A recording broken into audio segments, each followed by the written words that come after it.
The political crisis and social turbulence in France can be explained from different angles, dating back as early as the murder of that youth from Algeria by the French police, or dating back as early as the 19th century, given that France has a long history of colonial imperialism, having invaded territories in the five continents. I remember that some years ago I got this issue, National Geographic, France Celebrates Its Bicentennial, from July 1989. The whole issue is devoted to this country.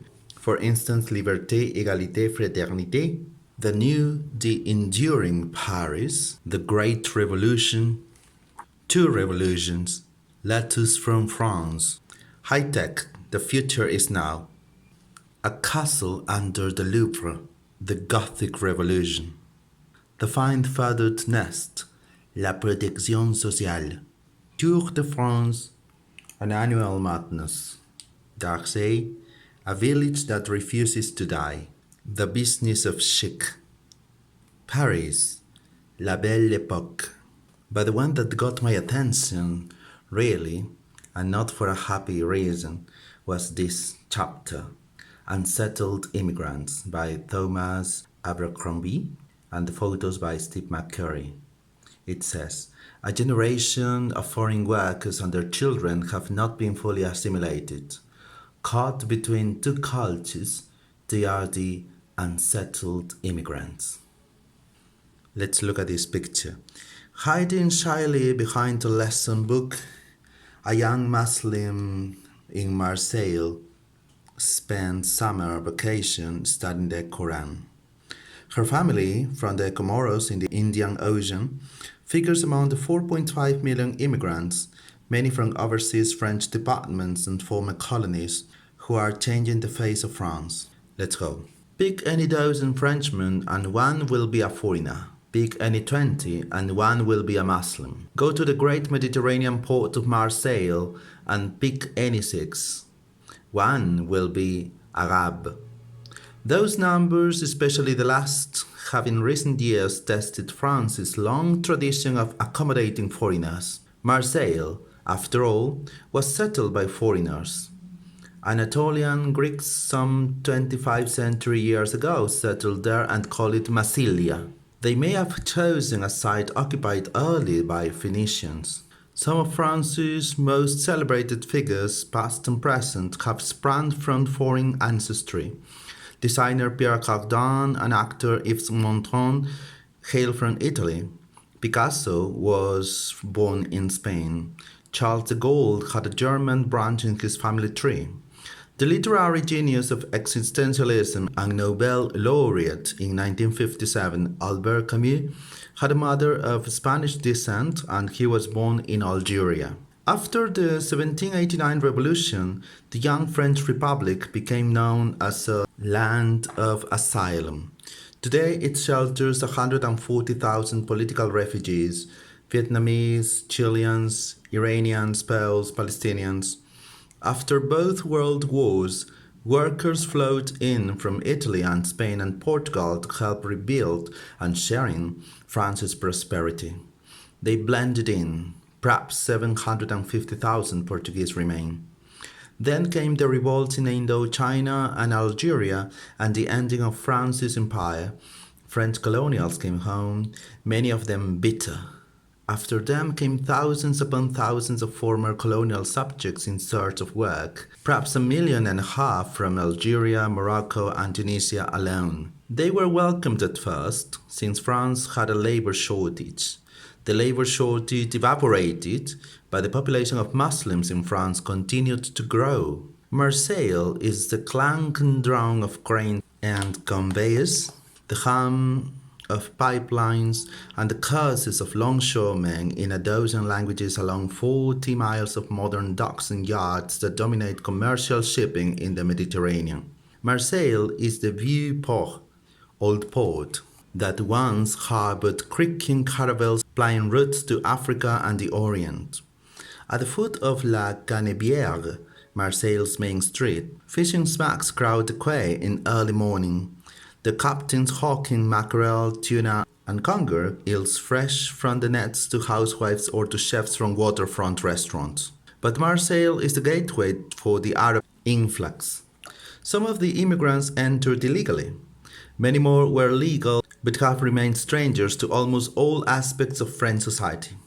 Yet others have become fully acclimated and find themselves strangers in their North African or Islamic heritages. Who is then a foreigner and who French? Let's look at the photographs. Turning his home into a workshop during the day, Didier Diallo sews the flowing robes that he sells to fellow Africans in Paris. At night, he cleans the metro, the city subway. Working both these jobs allows him to send money to his 2 wives and 8 children. Didier rents this one room in an all-male foyer or dormitory in Belleville, an immigrant neighborhood in eastern Paris now being gentrified. His visitors, all unskilled laborers holding jobs the French disdain, occupy rooms nearby. There are another 2 photos here. More than the most can hold Muslims crowd Rue du Bon Pasteur in Marseille during midday prayer, facing page. Look at that. This is a street. Who can walk there? And look at this. In a Renault plant near Paris, an assembly worker prays along. With some 3 million believers, Islam is France's second largest religion. She was loaded down with books when friends introduced us at the Café L'Express across from the Musée des Beaux-Arts. A graduate student in sociology at the university in nearby Aix-en-Provence, she wore her hood of bouncing curls over a chic leather jacket, designer jeans and red heels. And when Malika Shafi spoke, her dark Arab eyes danced to the beat of her rapid-fire French. My father has lived here 50 years. He fought in the French army against the Germans, then spent all his working life here in the dockyards.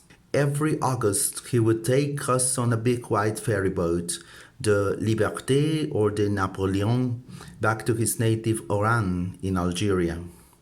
I felt strangely at home there. The food, the cozy family life, speaking my native tongue, Arabic. Still, I was ill at ease. My aunt once decorated my hands and feet with traditional tattoos using henna, a temporary dye, she said. Still, I was horrified by what friends would think when I got back to Marseille. Malika later took me to the Arab wedding of a friend in Beer-le-Tang, a refinery town northwest of Marseille. I caught only a glimpse of the bride in the doorways, radiant in her Western-style white silk wedding gown, before her proud father, Rahif Slimani, led me around to the garage where a banquet was set for the menfolk. Living here, surrounded by a new culture, we work all the harder to guard our traditions, Slimani said. We even brought over an imam from a mosque in Algiers for the kitab, reading the rites of the Quran. After the ceremony, Malika spoke little during the dark drive back to town. I was born here. I can have French nationality, but still I keep my Algerian passport. Sometimes I feel like that white ferry boat, sailing the blue sea in between. From the vantage point of Marseille's hilltop basilica, I had seen those white ferry boats cutting wakes in the turquoise sea.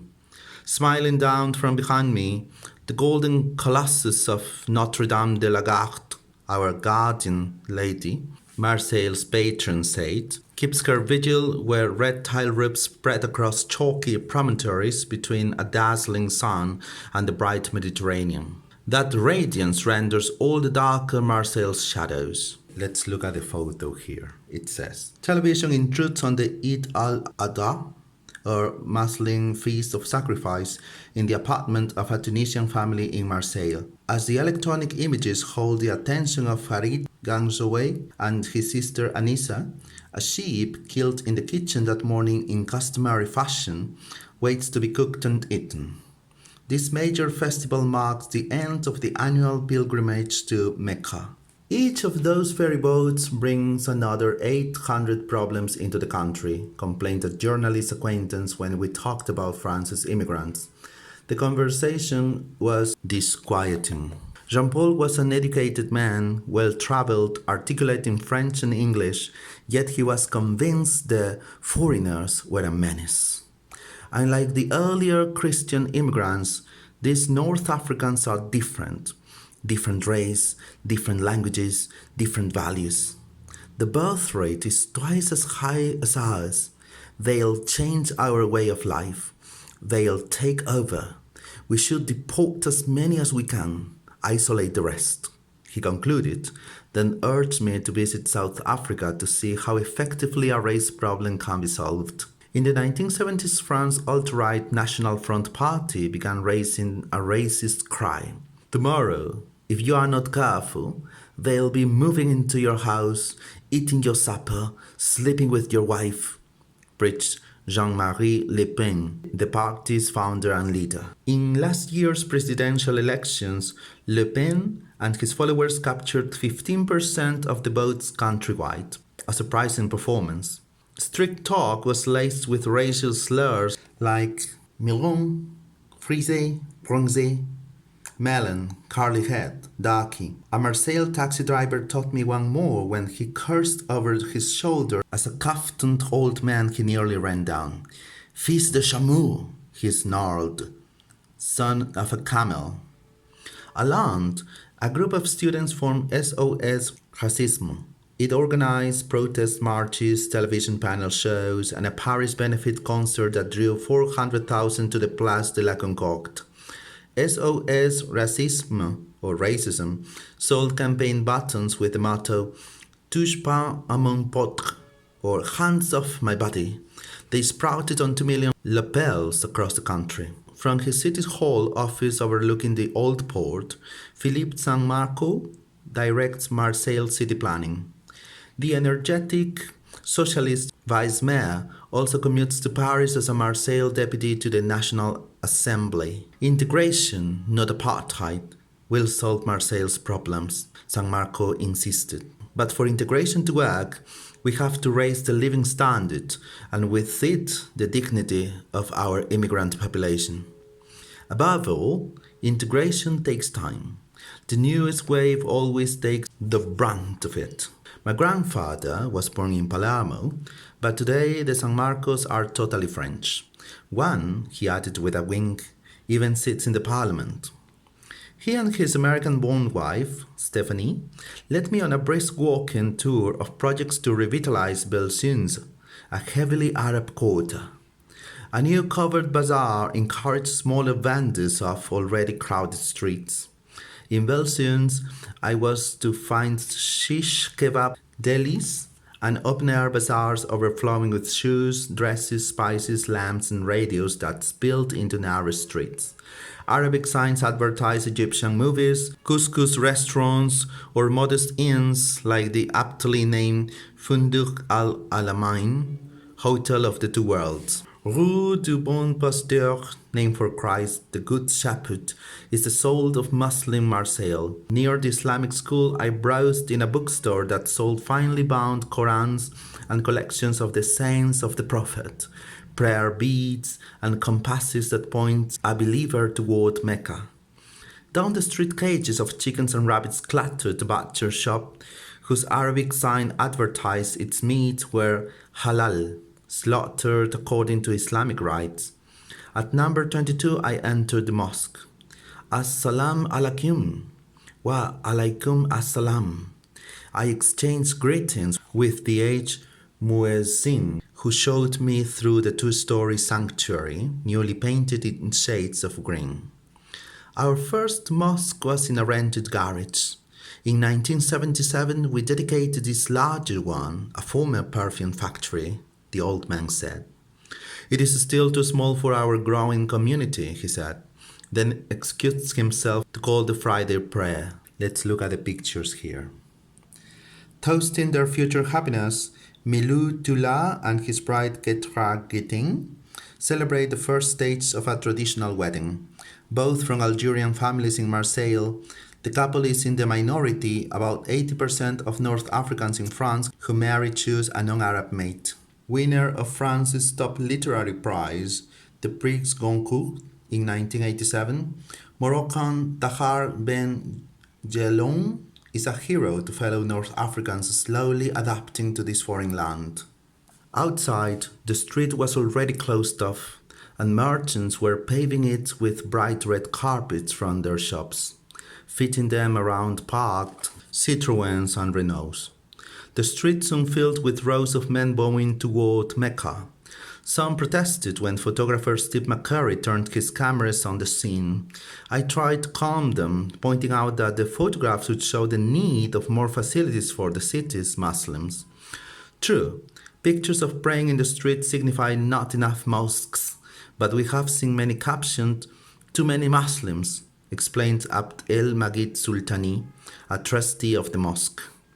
For years now we have been trying to build a permanent mosque in Marseille, he explained. Paris has had its Islamic center since 1926. We have come up with several ideal locations. The bishop even offered us an unused church of Place Marceau, but the municipality has yet to grant us a permit. Even strong Arab roots can wither in the vast cité, or public housing blocks of Marseille's Quartier Nord. Many have deteriorated into ghettos festering with resentment and violence. Bellevue, for instance, jutting out of the bare hillside like tombstones in some giant potter's field, the housing project's 12-story grey slabs hold 840 families. Here, elevators rarely function, and water trickles down dark, deserted stairwells that open on trash-littered parking lots. People pass without a greeting. Half are unemployed. During sunny midday, Bellevue's mood is somber. At night, it becomes a glaring no-man's land. It is often a rendezvous for drunks and drug dealers. Even police are afraid to come here after sundown, one resident said.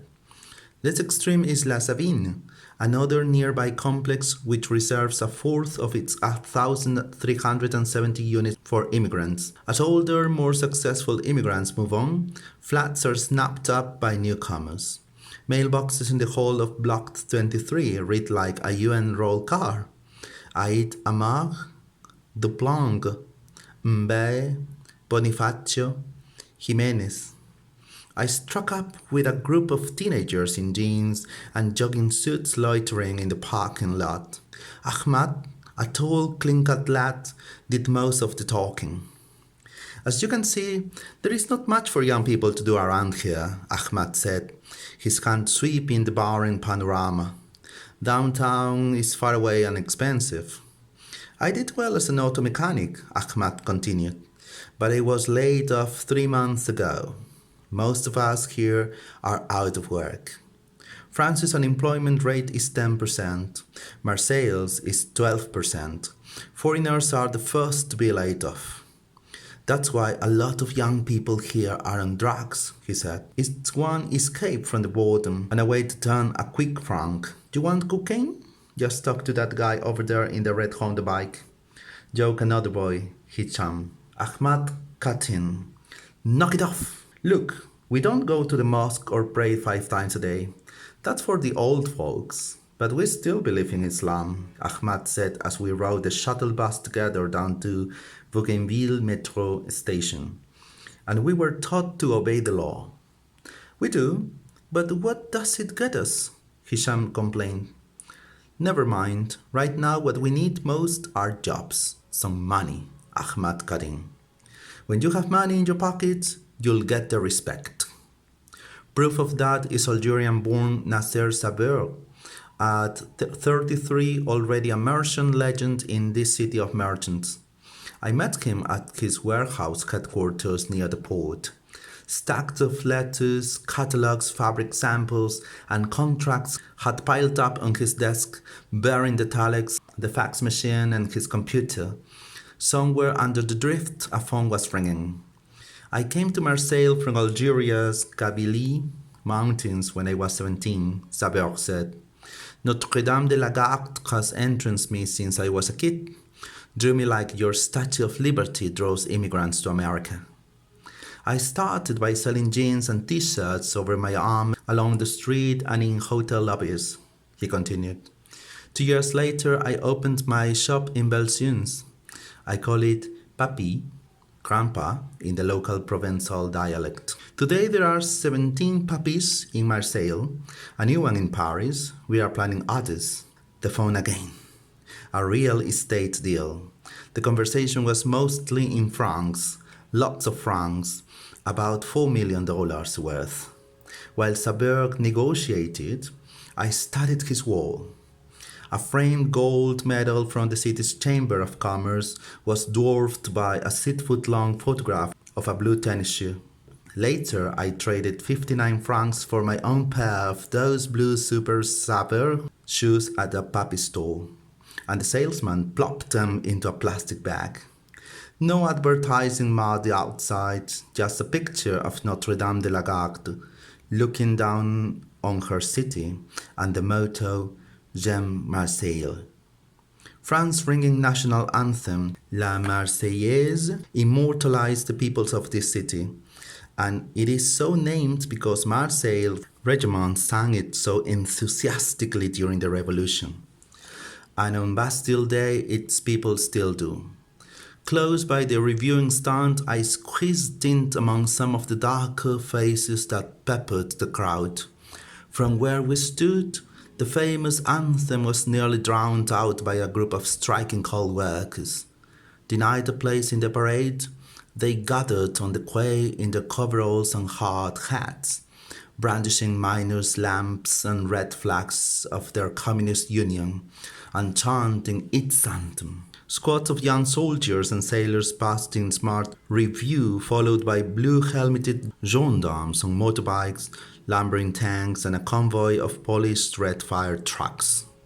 A stunned regiment in spotless white kepis drew the loudest applause. The faint Foreign Legion, a force made up of 100 nationalities, come from headquarters in nearby Aubagne. They slid by in precision slow march, singing dirge-like their anthem that seemed to mourn past glories in empires lost. Through it all, a young Algerian father next to me watched passively. His thoughts were easy enough to divine. This proud regiment once occupied his country. One man's patriotism is often another man's tyranny. Hospitality here has done little to thaw his soul. But the toddler aloft on his shoulder enjoyed a different perspective. He wiggled his toes, chewed a croissant, and in his brown fist fluttered a tiny French flag.